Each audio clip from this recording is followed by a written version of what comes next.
गर्मियों में दोस्तों ना तो किचन में खड़े होने का मन करता है और कई बार तो घर में सब्जी ही नहीं होती। तो दोस्तों आप एक बार ये दही से सब्जी बनाकर देखना, बहुत ही डिफरेंट रेसिपी है। ये कोई दही की चटनी नहीं है दोस्तों, सब्जी ही बनेगी और बहुत टेस्टी लगेगी।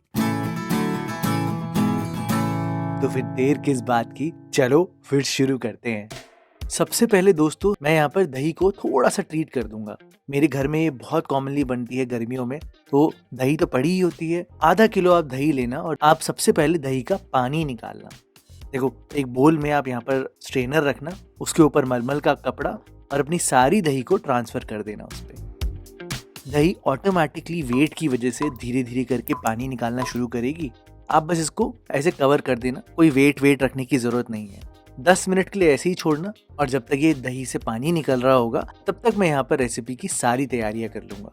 2 प्याज लिए हैं मैंने और 2 हाइब्रिड वाले टमाटर यानी कि बम्बैया टमाटर लिए हैं। ये टेक्सचर ज्यादा देंगे दोस्तों और टेस्ट भी बढ़िया आएगा। ध्यान रहे दोस्तों, आपकी दही की खटास डिफाइन करेगी कि आपको टमाटर कितने लेने हैं। तो अगर आपकी दही थोड़ी सी भी खट्टी है, यहाँ पर आप 1 टमाटर का ही यूज करना। लेकिन अगर आपकी दही बिल्कुल खट्टी नहीं है तो मिनिमम 2 टमाटर तो लेना ही लेना। दोनों को एकदम फाइनली चॉप किया है मैंने।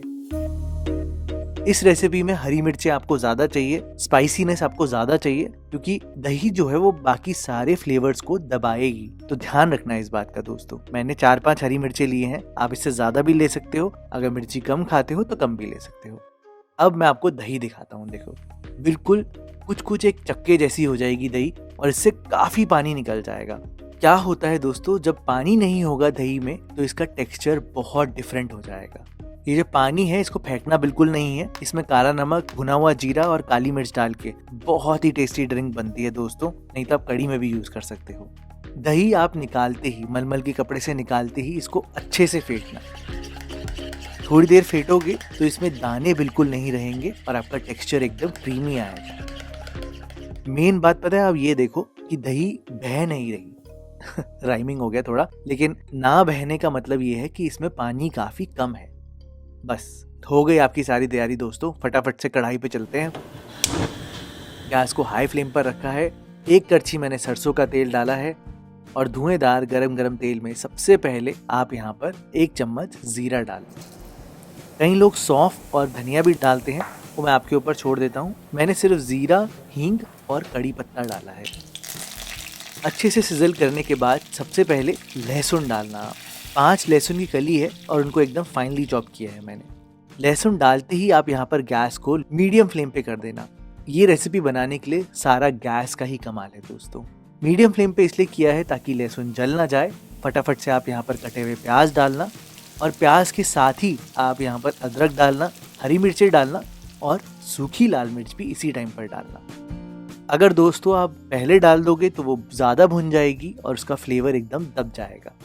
इस रेसिपी में सारे फ्लेवर आपको खुद ही निकालने हैं, तो आप खुद ही नोटिस करोगे इस टाइम पर ये चीजें डाल के यहाँ पर खुशबू एकदम डिफरेंट आएगी। बहुत यूनिक खुशबू आती है दोस्तों, एक बार सूंघ कर देखना मेरे कहने पे। अच्छा खैर, बैक टू द रेसिपी। प्याज ज्यादा भुनने नहीं है। जैसे ही ये हल्का हल्का कलर लेना शुरू करते हैं, हल्का एकदम माइल्ड गोल्डन कलर, बस वो ही स्टेज तक आपको पकाना है। ये देखो आप ध्यान से, नहीं तो आपकी रेसिपी का टेक्सचर बिगड़ जाएगा। इसी टाइम पर आप यहाँ पर आधा चम्मच तक हल्दी पाउडर डालना, 1 चम्मच कश्मीरी लाल मिर्च पाउडर डालना। मसालों को थोड़ी देर अच्छे से भुनना और फिर यहाँ पर टमाटर डाल देना। आज एक शॉकिंग बात है कि टमाटर के साथ कोई नमक नहीं आने वाला, क्योंकि अगर नमक पहले आएगा तो दही का टेक्सचर बिगड़ जाएगा। दूसरी बात, ये हाइब्रिड टमाटर है तो फिर इनको गलने में टाइम लगता है। तो आप क्या करना कि अच्छे से मिलाना, थोड़ा सा पानी डालना, बहुत थोड़ा सा, और फिर यहाँ पर ढक्कन लगा देना। ढक्कन लगाकर आराम से पकने देना और आप बिल्कुल रिलैक्स कर सकते हो। 3-4 मिनट में आराम से टमाटर पूरे गल जाते हैं। ये देखो आप, है ना एकदम बढ़िया। तेल भी एकदम अलग होना शुरू हो चुका है और हमारा मसाला एकदम भुन चुका है। बस इसी स्टेज पर दोस्तों अब आप यहाँ पर डालना आधा चम्मच धनिया पाउडर, आधा चम्मच भुना हुआ जीरा पाउडर और फटाफट से यहाँ पर गैस को बंद कर देना। सच में बहुत इंपॉर्टेंट पॉइंट है ये, गैस को बंद करना, क्योंकि ये मसाले डालने के बाद थोड़ी देर मैंने भुना है और फिर मैंने यहाँ पर दही को डाला है।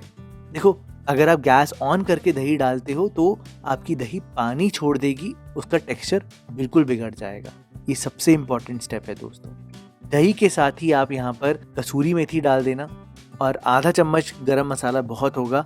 इस रेसिपी में ज़्यादा गरम मसाले की कोई ज़रूरत नहीं है। और अभी गैस ऑन मत करना, नहीं, पहले दही को अच्छे से आप मिलाना सारी चीज़ों के साथ। ध्यान रहे दोस्तों, इस रेसिपी में दही खट्टी नहीं होनी चाहिए, फ्रेश दही का ही यूज़ करना। और अब आप देखो एकदम क्रीमी सा टेक्सचर आ गया, ऐसे लग रहा है जैसे मलाई है बिल्कुल, है ना। यही तो मेन बात है दोस्तों। अच्छा, अब सब कुछ मिल जाए फिर आप गैस को ऑन करना, लेकिन एकदम लो फ्लेम पर। सिर्फ आपको 2 मिनट पकाना है, ज़्यादा बिल्कुल नहीं पकाना, बॉईल नहीं लेना। और इस टाइम पर बिल्कुल आप 1 चम्मच नमक डाल देना। मैं थोड़ा सा काला नमक भी डालता हूँ, थोड़ा सा गंधक का फ्लेवर आता है तो अच्छा लगता है काफ़ी। बस इसको आपको बॉईल नहीं करना है, सिर्फ गरम करना है। तो आप इसको चलाते रहना और जैसे ही आपको लगे कि इसमें एक उबाला आना शुरू हो रहा है, कोने कोने पे ध्यान देना। जैसे ही आपको लगे आप गैस को बंद कर देना। ज़्यादा पकाओगे दही फट जाएगी। बस दोस्तों, इतनी सिंपल है ये दही फ्राई की रेसिपी या मसाला दही की रेसिपी। घर में कोई सब्जी नहीं है तो आप ये टेस्टी सब्जी बना सकते हो। रोटी के साथ तो बहुत ही टेस्टी लगती है ये।